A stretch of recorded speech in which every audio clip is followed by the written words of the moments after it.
Hello বন্ধুরা, কেমন আছো? সকলকে জানাই রবীন্দ্র জয়ন্তীর শুভেচ্ছা। আমার এই ছোট্ট মাম্মামকে একটা প্লেগ্রাউন্ড স্কুলে কিছুদিন হলো দিয়েছি, 1 সপ্তাহ হয়েছে।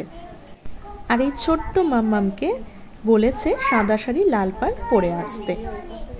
আমি তারই প্রস্তুতি নিচ্ছি, খুব তাড়াতাড়ি করছি কারণ টাইম হয়ে গেছে।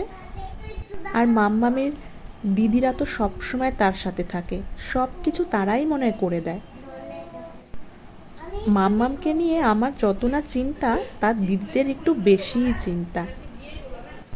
যেহেতু দিদিদের সামার ভ্যাকেশন পড়ে গেছে, তাই দিদিরা এসে মাম্মামকে রেডি করে দিচ্ছে। মাম্মামকে আমি এমনি একটু ফুলে ফুলে নাচটা এমনি বাড়িতে একটু করিয়েছিলাম।